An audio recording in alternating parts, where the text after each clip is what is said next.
నమస్కారం. శుభదినం కార్యక్రమానికి స్వాగతం. మేషరాశి నుంచి మీనరాశి వరకు ద్వాదశ రాశుల వారందరి ఫలితాలు ఈరోజు ఈ విధంగా ఉన్నాయి. ద్వాదశ రాశుల వారు ఈరోజు పాటించాల్సిన పరిహారాలు, తీసుకోవాల్సిన జాగ్రత్తలతో పాటు నేటి పంచాంగ వివరాలు, అలాగే నేటి వైశిష్ట్యం ఇత్యాది అంశాలన్నీ కూడా పూర్తిగా తెలియజేసేందుకు మనతో పాటు ఉన్నారు విశ్వవిద్యాలయ అగ్రశ్రేణి, తొలి మహిళ, జ్యోతిష్య, వాస్తుశాస్త్ర పట్టభద్ర, పంచాంగకర్త, జ్యోతిష్య మహోపాధ్యాయ, అలాగే జ్యోతిష శాస్త్రంలో PhD గోల్డ్ మెడలిస్ట్ అయినటువంటి డాక్టర్ ఇడ్పుగంటి పద్మజరాణి గారు. వారితో మాట్లాడదాం. నేటి రాశి ఫలితాల గురించి అడిగి తెలుసుకుందాం. నేటి పంచాంగం. అమ్మ, ముందుగా నేటి పంచాంగ వివరాలు ప్రేక్షకులకు తెలియచేయండి. 6/4/2025 శ్రీ విశ్వవసునామ సంవత్సర ఉత్తరాయణం, చైత్రమాసం, శుక్లపక్షం, ఆదివారం. సూర్యోదయం ఉదయం 5:48, సూర్యాస్తమయం సాయంత్రం 6:12. తిథులు నవమి రాత్రి 7:22, నక్షత్రం పుష్యమి పూర్తిగా, యోగాలు సుకర్మ సాయంత్రం 6:55, కరణము బాలవ ఉదయం 7:19, అలాగే కౌలవ రాత్రి 7:22, రాహుకాలం సాయంత్రం 4:39 నుంచి 6:12, గుళిక కాలం మధ్యాహ్నం 3:06 నుంచి 4:39, యమగండం మధ్యాహ్నం 12 నుంచి 1:33, అభిజిత్ ముహూర్తం ఉదయం 11:35 నుంచి 12:24, దుర్ముహూర్తం సాయంత్రం 4:32 నుంచి 5:22, అమృతకాలం రాత్రి 11:46 నుంచి 1:26, వర్జం మధ్యాహ్నం 1:49 నుంచి 3:29. ఇది నేటి పంచాంగం. నేటి రాశి ఫలితాలు. మేషరాశి.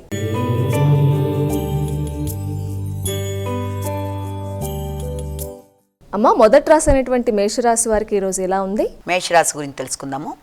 మేషరాశి వారికి ఈ రోజున వృత్తికి సంబంధించిన విషయాల మీద ఎక్కువ ఫోకస్ చేస్తారు. నూతన బాధ్యతలు అనేవి అధికంగా ఉంటాయి.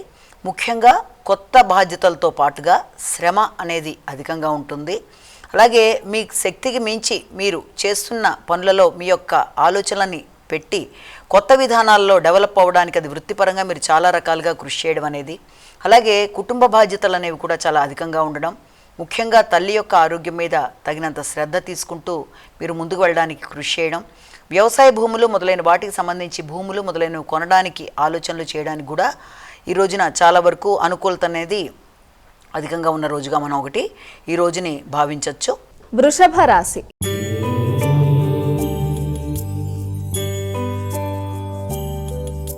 అమ్మ, తదుపరి రాశి అనేటువంటి వృషభ రాశి వారికి ఈరోజు ఏ విధంగా ఉంది? వృషభ రాశిలో మనకి ముఖ్యంగా ఈ యొక్క కృత్తిక, రోహిణి, మృగశిర 2 పాదాలు. ఈ వృషభ రాశి వారికి ప్రయాణాలకి ఎక్కువ అవకాశం ఉంది. సామర్థ్యం పెరుగుతుంది. ఆలోచనలన్నీ కూడా వికసిస్తాయి. చక్కటి ఆలోచనలతో ముందుకెళ్ళడానికి మీరు చేసే కార్యక్రమాల్లో కొంతవరకు ఆటంకాలు లాంటివి ఏర్పడడం, ఆ విషయాల్లో వ్యక్తుల సహకారం, తోడ్పాటు మీకు అధికంగా లభ్యం అవ్వడం, దాని పరంగా అనుకున్న లక్ష్యాల సాధనలో అనుకున్న దిశగా మీరు ప్రయాణాలు చేయడం అనేది మొదలైన వాటికి ఆస్కారం ఉంది. అయినప్పటికీ మధ్యవర్తిత్వం మొదలైన వాటి విషయాల్లో తగిన విధంగా జాగ్రత్తలు తీసుకుంటూ ముందుకు వెళ్ళాలి. ఆకస్మికమైన ఖర్చులు మొదలైన వాటికి అవకాశం ఉన్నప్పటికీ కూడా దానిని తగిన విధంగా మీరు ప్రణాళికాపరంగా ఏర్పరచుకుంటూ ముందుకు ఏర్పరచుకున్న ధనం వల్ల దాన్ని ఏదో విధంగా దాన్ని అధిగమించగలుగుతారు. మిథున రాశి.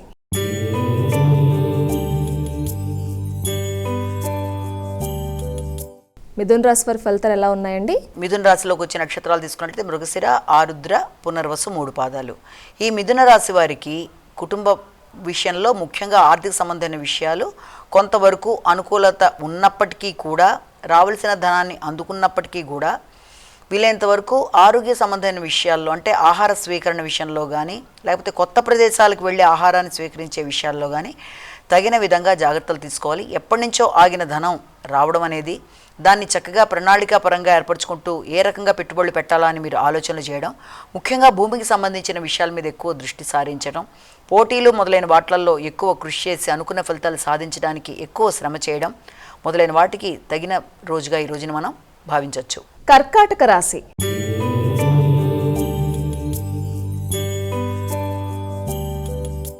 అమ్మ, కర్కాటక రాశి వారికి ఈరోజు ఎలా ఉండబోతోంది? పునర్వసు 4 పాదం, పుష్యమి 4 పాదాలు, ఆశ్లేష 4 పాదాలు.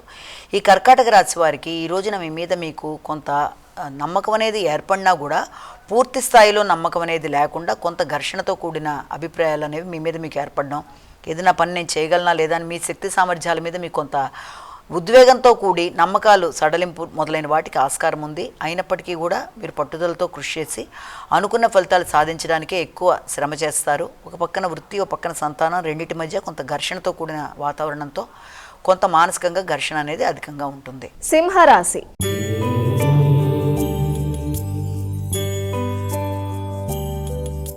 సింహరాశి వారికి ఈరోజు ఎలా ఉందండి? సింహరాశిలోకి వచ్చిన నక్షత్రాలను ప్రధానంగా తీసుకున్నట్లయితే ఈ సింహరాశిలో మఖా పుబ్బ ఉత్తర ఒకటో పాదం.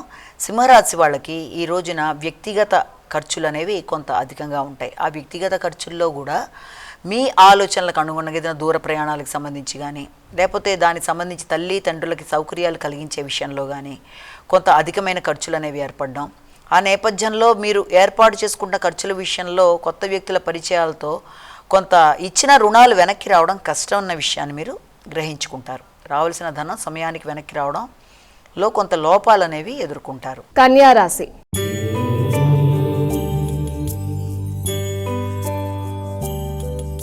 అమ్మా, కన్యా రాశి వారి ఫలితాలు తెలియచేయండి. ఈ కన్యా రాశి వాళ్ళకి ఆశించిన ఫలితాల్లో చాలా వరకు అనుకూలంగా ఉంటుంది. ఎదురు చూసిన ఫలితాలు వర్తమానాలు అందుకుంటారు. దూర ప్రదేశాల్లో ఉండే మిత్రులు వ్యక్తులు సహకారాన్ని అందిస్తారు. మానసికంగా ఎదురు చూసిన వర్తమానాలు కానీ విషయాలు కానీ చాలా వరకు మీకు అనుకూలంగా ఉంటాయి. తులారాశి.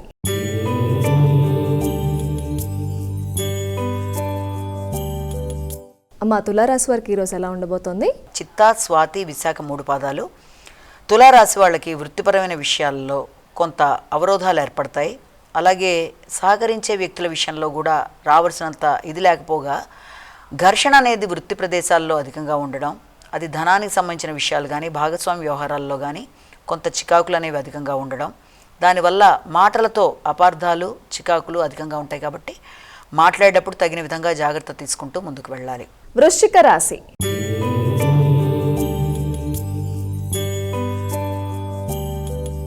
వృశ్చిక రాశి వారికి ఎలా ఉందండి ఈరోజు? వృశ్చిక రాశి వాళ్ళకి ముఖ్యమైన విషయాల్లో అంటే ఏదన్నా వాళ్ళకి వృశ్చిక రాశిలోకి వచ్చిన నక్షత్రాలను కూడా ప్రధానంగా మనం తీసుకోవాలి.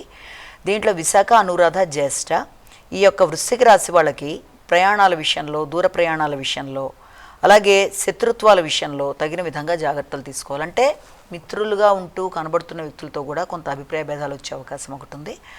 రోగ నిరోధక శక్తిని పెంచుకునే విధానంలో తగిన విధంగా జాగ్రత్తలు తీసుకోవాలి. అలాగే ఘర్షణలకు దూరంగా ఉండాలి. ఆలోచనలకి పదును పెట్టుకోవాలి. ముఖ్యంగా తండ్రి పెద్దల యొక్క తోడ్పాటు, వారి యొక్క సహకారంతో దూర ప్రయాణాలు, ఆధ్యాత్మిక చింతనకు సంబంధించిన విషయాలు మొదలైనవి చేద్దాం అనుకున్నా కూడా అసంతృప్తిని అధిగమించే విధంగా ఫస్ట్ ప్రయత్నాలు చేయాలి. ఎందుకంటే ఏ పని చేసినా అసంతృప్తి అనేది ఎక్కువ వెంటాడుతూ ఉండే అవకాశం ఉన్న రీత్యా దానిని అధిగమించడానికి శ్రీరామ జయరామ జయ జయరామ రామ శ్లోకాన్ని పఠించుకొని బాగా ఉదయం 5 to 6, సాయంత్రం 6 to 7 మధ్య కార్యక్రమాలు మొదలు పెడితే అవరోధాలు లేకుండా ముందుకెళ్ళడానికి ఆస్కారం అనేది ఉంది. ధనస్సు రాశి.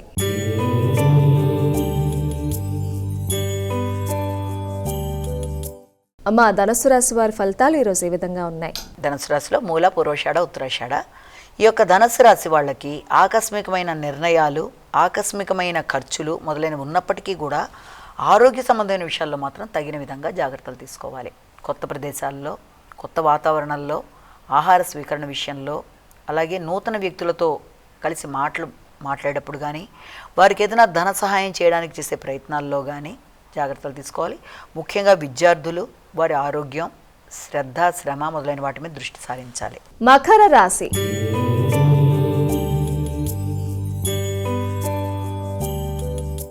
మకర రాశి వారి రాశి ఫలితాలు తెలియచేయండి. మకర రాశిలోకి వచ్చిన నక్షత్రాలు తీసుకున్నట్లయితే మనకి ఉత్తరాషాఢ, శ్రవణం, ధనిష్ట.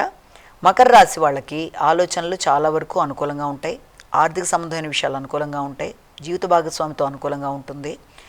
వ్యాపార భాగస్వాములతో తీసుకునే నిర్ణయాలు చాలా వరకు అది పెట్టుబడుల నిమిత్తం కానీ, లేకపోతే భూ సంబంధ వ్యవహారాలు కానీ, వాటి మీద పెట్టే పెట్టుబడులు కానీ చాలా వరకు మీరు ఎదురు చూసిన విధంగా ఉండే అవకాశాలు ఉన్నాయి. కుంభరాశి.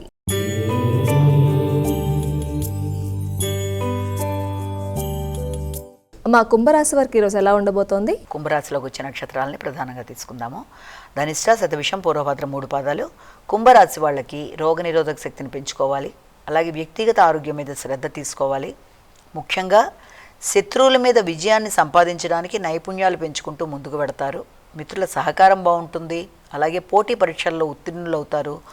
నూతన వృత్తుల కొరకు చేసే ప్రయత్నాలు చాలా వరకు అనుకూలంగా ఉంటాయి. మీనరాశి.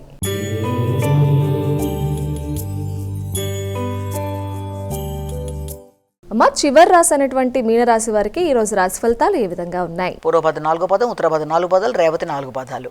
మీకు ఆలోచనలు ఘర్షణతో కూడిన ఆలోచనలు, సంతానంతో విభేదాలు రాకుండా మీ ఆలోచనలు వాళ్ళ ఆలోచనలు ఏకీభవించే విధంగా మీరు ఆలోచనలు చేసుకుంటూ ముందుకు వెళ్ళవలసిన బాధ్యత అయితే కనబడుతుంది. ముఖ్యంగా ప్రతి విషయంలోనూ మీరు అనుకున్నట్టే ముందుకు వెళ్తారు అనుకున్న విధానాన్ని కొంచెం పక్కన పెట్టి సంతానంతో సంప్రదించి వారి ఆలోచనలకు కూడా విలువిచ్చి వారి ప్రకారం మీరు ఇద్దరూ కలిసి ఒక నిర్ణయానికి వచ్చినట్లయితే ఘర్షణ లేకుండా అన్ని పనులు విజయవంతమవుతూ ముందుకు వెళ్ళడానికి ఆస్కారం ఉంది. ఎక్కువ ఉద్వేగాలకి లోనయ్యే అవకాశం ఉంది కాబట్టి ఉద్వేగాలను అధిగమించే విధంగా వీలైనంత వరకు యోగా మొదలైనవి చేసుకుంటూ మానసిక ప్రశాంతతను పెంచుకునే దిశగా ఆలోచనలు చేయాలి. అమ్మా, నేడు ద్వాదశ రాశుల వారు చేసుకోగలిగే పరిహారాలు ఉంటే తెలియచేయండి. ద్వాదశ రాశుల వారికి పరిహారం. మేషరాశి నుంచి మీనరాశి వరకు 12 రాశుల వారు ఈ రోజున తప్పనిసరిగా తమ తమ వ్యక్తిగత దైవాన్ని ప్రార్థించడంతో పాటుగా ముఖ్యంగా శ్రీరాముడికి సంబంధించిన శ్లోకాలు, అలాగే శ్రీరాముడికి సంబంధించిన దేవాలయ సందర్శన, రామస్తుతి, శ్రీరామ జయ రామ జయ జయ రామరామ అనే శ్లోకాన్ని పఠించడం మొదలైనవన్నీ చేయడం చాలా వరకు మంచి ఫలితాలు ఇస్తుంది. అలాగే దాంతోపాటుగా ఈ రాముడి యొక్క శ్లోకాలు, స్తుతి, అష్టోత్తర శతనామావళి సొంతంగా చేసుకోవడం, దేవాలయ సందర్శనలు, వీటితో పాటుగా ఇక్కడ గుర్తుంచుకోవాల్సిన విషయం ఏంటి, ఇప్పుడు దాకా చెప్పుకుంటున్న రాశి ఫలితాలు కేవలం ఒక వ్యక్తిని ఉద్దేశించి చెప్పలేదు కనుక అన్ని తమకే వర్తిస్తాయి అనుకోకుండా ప్రతి వ్యక్తి తమ తమ వ్యక్తిగత జాతకంతో కలిపి ఇవి చూసుకుంటూ ముందుకు వెళ్ళినట్లయితే దీనిలో ఎదురవుతున్న సమస్యలు అంటే ఏ రోజుకు ఆ రోజు చెప్పుకుంటే దినఫలాల్లో ఎదురవుతున్న చిన్నపాటి సమస్యల్ని ఈ చిన్న చిన్న పరిహారాల ద్వారా అధిగమించగలరు అన్న విషయాన్ని ఇక్కడ మనం ఒకటి గుర్తించవచ్చు. నేటి వైశిష్ట్యం. నేటి వైశిష్యంలో భాగంగా ఈరోజు ముందుగా ప్రేక్షకులందరికీ శ్రీరామనవమి శుభాకాంక్షలు. శ్రీరామనవమి మనందరికీ కూడా చాలా విశేషమైన విశిష్టత కలిగిన ఒక మంచి పండుగ. శ్రీరామనవమిలో మనం ముఖ్యంగా ఈరోజు మాట్లాడుకునేది శ్రీరామచంద్రుడు, ఆయన రాజ్యపాలన, రామరాజ్యం, ధర్మాన్ని పరిరక్షించటం ఆయన యొక్క ప్రధాన ఉద్దేశం. అవతారమూర్తిగా ఉండి రాజ్యం చేసిన వ్యక్తి శ్రీరామచంద్రుడు. రామరాజ్యం అనే ప్రసిద్ధి పొందింది. సృష్ట్యాది నుండి ఎవరెవరైతే రాజ్యాన్ని పరిపాలించారో ఎవరు చేసినా కూడా రాజ్యం పరిపాలన చేసినట్లుగా రాముడు చాలా గొప్పగా రాజ్యాన్ని పరిపాలించాడు. ముఖ్యంగా ఆయన ధర్మరక్షణ కోసం ఎంతో పాటుపడ్డాడు. ఆయన ఆచరించిన మార్గం ధర్మాన్ని రక్షించటం. ధర్మరక్షణ అంటే ధర్మం చేస్తున్న వాళ్ళకు కానీ ఆచరించే వాళ్ళకు కానీ అవకాశాన్ని ఇవ్వడం అన్నమాట. అలాంటి పాలన, సుస్థిరంగా ప్రజాపాలన, ప్రజలకి రామరాజ్యం అని ఒక చక్కటి విధానంలో ధర్మాన్ని రక్షిస్తూ ప్రజల్ని ఆ మార్గంలోకి నడిపిస్తూ ప్రజలకి కావలసిన విధంగా చక్కటి అవతారమూర్తిగా ఉంటూ మంచిగా చేసిన పరిపాలన శ్రీరామచంద్రుడి యొక్క గొప్పతనంగా మనం చెప్పుకుంటాం. అలాగే రాముడి తర్వాత మనం ఇక్కడ మాట్లాడుకోవాల్సింది మనం ముఖ్యంగా ఈ రోజున మనం మామూలు భగవంతుడి యొక్క శ్రీరామనవమి కనుక ఆయన యొక్క జన్మదినంగా దాంతోపాటుగా ఆయనకి కళ్యాణం చేసి తర్వాత ఆయనకి సంబంధించిన విషయాల్లో చక్కగా ఆయనకి పాయసం లాంటి నైవేద్యం పెట్టి ఇవన్నీ చేసుకుంటూ ముందుకు పెడుతున్నా కూడా కళ్యాణాన్ని మధ్యాహ్నం చూసుకున్నా ముఖ్యంగా ఇక్కడ మనం తెలుసుకోవాల్సింది రాముడు, శ్రీరామచంద్రుడు, ఆయన పరిపాలన, ధర్మ పరిరక్షణ, రామరాజ్యం. ఆయన తర్వాత మనం ఆలోచించవలసింది సీతాదేవి గురించి. సీతాదేవి విషయంలో మనం నేర్చుకునేది చూసేది ఏంటంటే ఆవిడ ఆయన్ని వదలకుండా ఎంత కష్టాలున్నా ఇబ్బందులున్నా భర్త వెనకాలే తన ధర్మంగా భావించి ఎంత పులులుండి అరణ్యంలో అన్ని రకాలు ఉంటాయని వద్దన్నా కూడా ఆవిడ వదలకుండా ఆయన వెన్నంటే ఉండి ఆయన్ని వెనకాలే వెళ్ళడం జరిగింది ఆవిడ. దాన్నే జనకుడు అందుకే వివాహం చేయడానికి ఆయన ఇచ్చి వివాహం చేసే సందర్భంలో కూడా అక్కడ ఆయన ఒక మాట అంటారనమాట, ఛాయే వాళ్ళు కదా సదా. అంటే ఆయనకు ఒక నీడలాగా ఆవిడ ఆయన వెనకాల వెన్నంటి ఉంటుంది. అక్కడ మన సీతాదేవి యొక్క గొప్పతనాన్ని చూస్తాం. తర్వాత చెప్పుకోవలసిన మరొక ముఖ్యమైన పాత్ర లక్ష్మణుడి గురించి చెప్తాం. లక్ష్మణుడి యొక్క గొప్పతనం ఎలాంటిదంటే ఆయన తల్లి అలాగే శ్రీరామచంద్రుడి తల్లి ఇద్దరు వేరువేరైనప్పటికీ ఈ యొక్క సహోదర ప్రేమకి ఆయన ఎంత పెద్దపీట వేస్తా అంటే రాముడు అంటే పంచప్రాణాలు. శ్రీరామచంద్రుడి కోసం ఏదైనా చేయడం, ఆయన కోసం ఆయన వెనకాలే వచ్చేయడం, సహోదర ప్రేమ ఈ స్థాయిలో ఉంటుందా అన్న విషయాన్ని చాలా గొప్ప విధానంలో చెప్పినప్పుడు శ్రీరామచంద్రుడు ఒక చోట చెప్పడం జరుగుతుందన్నమాట. ఏమని చెప్పాడు ఆయన? దేశే దేశే కళత్రాణి దేశే దేశే చ బాంధవాహ. తంతుదేశం నపశ్యామి యత్ర భాత్ర సహోదర అని చెప్పి అంత చక్కగా చెప్తాడు. అంటే దాని ఉద్దేశం ఏంటంటే ఎన్ని దేశాలు తిరిగినా చక్కగా అభిమానించే భార్య లభిస్తుంది. భార్య అంటే ఏ దేశంలోనైనా ఎంతో ప్రేమగా చూసే భార్య లభించవచ్చు, ఎంతో అభిమానంగా చూసే బంధువులు లభించవచ్చు. కానీ ఇంత అభిమానం చూపించే సహోదరులు లభించడం అనేది చాలా చాలా గొప్ప విషయం అని ఆయన గొప్పతనం గురించి ఒకానొక సందర్భంలో శ్రీరామచంద్రుడు చెప్పడం జరుగుతుంది. అలాగే లక్ష్మణుడు మూర్ఛపోయిన సందర్భంలో కూడా ఆయన గురించి చాలా ఆవేదనగా రాముడు ఆయన గొప్పతనం గురించి చెప్తాడు. అంటే సోదర ప్రేమ అనేది వాళ్ళిద్దరి మధ్య ఉన్నది అసలు ఎక్కడ మనం వర్ణించడానికి కూడా సాధ్యం కాని స్థాయిలో వాళ్ళ యొక్క అనురాగం అనేది మనం ఇక్కడ చూస్తాం. ఇక నాలుగవది మనం చెప్పుకోవాల్సినది యొక్క హనుమంతుడి గురించి. ఆయనది దాస్య భక్తి. ఎంత భక్తి అంటే శ్రీరామచంద్రుడు అంటే ఆయనకి ఆయన కోసం ఏ పనైనా చేసేస్తాడు, కానీ ఏమీ ఆయన రిటర్న్ ఆశించాడు. ప్రపంచంలో గొప్ప భక్తి ఏంటి అంటే ఒక వ్యక్తి దగ్గర నుంచి ఏమీ ఆశించకుండా ఆ వ్యక్తి కోసం నిలబడిపోవడం. అంత దాస్య భక్తి, అంత ప్రేమానురాగాలు ఆయనకి చాలా చాలా చాలా ఎక్కువ శ్రీరామచంద్రుడి మీద. అంటే ఆ రకమైన దాస్యభక్తి మాత్రమే కాకుండా ఇంకా గొప్ప విషయం ఏంటంటే చాలా పరమ వేదాంతి, గొప్ప వేదాంతి అంటే ఈ యొక్క హనుమంతుడు. అంటే ఇక్కడ మనం శ్రీరామచంద్రుడు, రామరాజ్యం, ఆయన పరిపాలన, ధర్మరక్షణ, ధర్మాన్ని రక్షించే వాళ్ళకి ఆయన అవకాశం ఇవ్వడం, ఆయన వెన్నంటే ఉండి ఆయన వెనకాలొచ్చి తన యొక్క జీవితం ఆయనతోనే అనుకుని సీతాదేవి, వారిద్దరితో పాటు అన్న మీద సహోదర ప్రేమతో అన్నీ కాదనుకొని ఆయన కోసం తన సర్వస్వం తన ప్రాణం అనుకుని వచ్చిన లక్ష్మణుడు, అలాగే వారితో పాటుగా ఈ దాస్యభక్తితో శ్రీరామచంద్రుడే సర్వస్వం అనుకుంటూ ఆయన దగ్గర నుంచి ఏమీ రిటర్న్ ఆశించకుండా అతి ప్రేమానురాగాలతో వచ్చిన హనుమంతుడు. ఈ నలుగురిని చూస్తే మనకి ఏం తెలుస్తుందంటే రామాయణంలో ఒక కుటుంబంలో వ్యక్తుల మధ్య ప్రేమానురాగాలు ఎలా ఉండాలి, అలాగే వారి దగ్గర నుంచి మనం నేర్చుకోవలసింది కుటుంబం మానసికంగానైనా లేకపోతే ఏ రకమైన అభివృద్ధికైనా ముఖ్యంగా కావాల్సింది మనశ్శాంతి. కుటుంబంలో ఒకరితో ఒకరు అనురాగంతో ఉంటూ ఒకరికొకరు అనుకుంటూ ఒకరి కోసం ఒకళ్ళు వెడుతూ ఒకళ్ళ దగ్గర నుంచి ఒకళ్ళు రిటర్న్గా ఏమీ ఎక్స్పెక్ట్ చేయకుండా సహకరించుకుంటూ అభిమానంగా ముందుకు వెడితే ప్రతి ఇంట్లో కూడా ఆ రకమైన మనశ్శాంతితో పాటు ఒక చక్కటి వాతావరణం ఏర్పడుతుంది. అందరికీ వీళ్ళు ఆదర్శప్రాయం అన్న విషయాన్ని మనం ఈ యొక్క భగవంతుడైన శ్రీరామచంద్రుడి గురించి మనం తెలుసుకున్నాం. అయితే శ్రీరామనవమి సందర్భంగా మనం ఇక్కడ విశేషమైన ఒక పుణ్యక్షేత్రం గురించి కూడా ఇవాళ మనం మాట్లాడుకోవాలి నేటి విశేషంలో. అయితే చాలామందికి మామూలుగా భద్రాచలం అనేది బాగా తెలుసు. భద్రాచలంతో పాటుగా చిన్న భద్రాద్రి అన్న పేరుతో శ్రీరామచంద్రుడికి సంబంధించి ఎంతో కాలం క్రితం నుంచి మరొక పురాతన దేవాలయం గొల్లల మామిడాడ. ఈ గొల్లల మామిడాడ అనేది కాకినాడకి ఒక 20 కిలోమీటర్ల దూరంలో ఉండడం జరిగింది. దీన్ని గొల్లల మామిడాడ అంటారు, గోపురాల మామిడాడ అంటారు, చిన్న భద్రాద్రి అంటారు. చాలా విశేషమైన ప్రదేశం, అంతా గోపురాలే. చాలా విశిష్టంగా ఎంతో పెద్ద పెద్ద గోపురాలతో వెలిసిన ప్రదేశంగా శ్రీరామచంద్రుడు కోదండరామస్వామికి సంబంధించిన ఆలయం, దాని విశేషాలు, దాని అందచందాలు, దాని ప్రాముఖ్యత గురించి కూడా మనం ఇప్పుడు కొంతవరకు తెలుసుకుందాం. మామూలుగానే గోదావరి జిల్లాలో యొక్క విశిష్టత చక్కటి గ్రీనరీ, అంటే ఎక్కడ చూసినా పచ్చటి పొలాలు, అందమైన చిన్న చిన్న పిల్ల కాలువలు. అదే ప్రదేశంలో కనుక మనం చూసినట్లయితే ఎంతో చక్కగా గుడులు, గోపురాలు, ఆధ్యాత్మిక ప్రదేశం, చక్కగా వెళ్ళడానికి వీలుగా ఉండేట్టుగా అటు ఇటు ఆ ప్రదేశంలో అందంగా చక్కటి కొబ్బరి చెట్లు, వాటి నడుమ తుల్యభాగా నదీ తీరంలో అంటే ఆ ప్రదేశంలో ఏర్పడిన ఒక చక్కటి ప్రదేశంగా ఈ గొల్లల మామిడాడ. గోపురాల మామిడాడ అని ఎందుకంటారు? అన్ని గోపురాలే.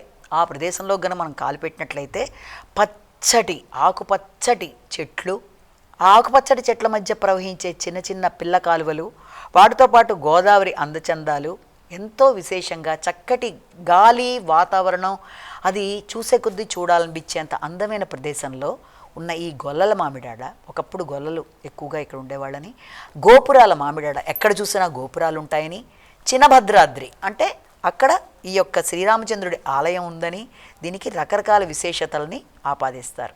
ఇంకా ఈ ఆలయం విశిష్టతలో తీసుకున్నట్లయితే దీనికి 2 గోపురాలు ఉంటాయి ముఖ్యంగా.